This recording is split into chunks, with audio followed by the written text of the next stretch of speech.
Allez hop. Allez les filles. Événement aujourd'hui dans cette Allez. entreprise de logistique normande. Les cadres et le président viennent accueillir Et voilà. une nouvelle équipe de paysagistes, pas comme les autres. Et l'avantage c'est qu'ils se mettent à travailler tout de suite. Ce chef d'entreprise a préféré confier l'entretien de ses espaces verts à Thomas et ses 14 moutons plutôt qu'à un paysagiste traditionnel avec tondeuse et taille-haie. S'il avait fallu qu'on entretienne cette partie d'herbage, ça aurait été un coût de 250 € mensuel.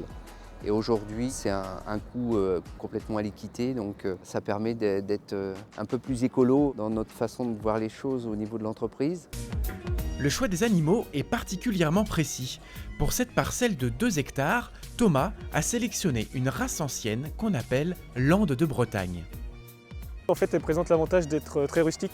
Et donc voilà, elle s'acclimate parfaitement. Là, par exemple, ici on a des terrains un petit peu accidentés. Et bien en fait, ces moutons n'ont pas de problème pour aller pâturer dedans. Bien que ces moutons soient très résistants, un minimum d'équipement reste indispensable à leur bien-être. Une clôture, un abri et un abreuvoir. La cuve, on va la remplir 3-4 fois dans l'année.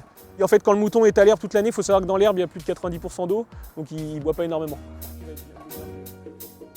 En fait, comme on est sur un endroit où il n'y a pas forcément de point d'ombre, ils vont venir surtout quand il va faire très chaud s'abriter, là ça va être très important. Et ils peuvent venir aussi quand il y aura des forts orages. Ce jeune paysagiste de 27 ans espère réorienter l'élevage familial vers l'éco-pâturage, Allez filles!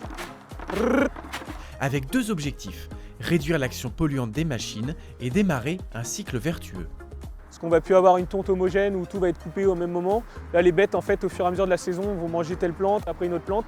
On va avoir des choses beaucoup plus hétérogènes et donc une meilleure biodiversité. On va avoir des sols qui, au fur et à mesure des années, vont s'enrichir grâce au pâturage des bêtes. La transition vers l'éco-pâturage est déjà bien entamée pour Thomas.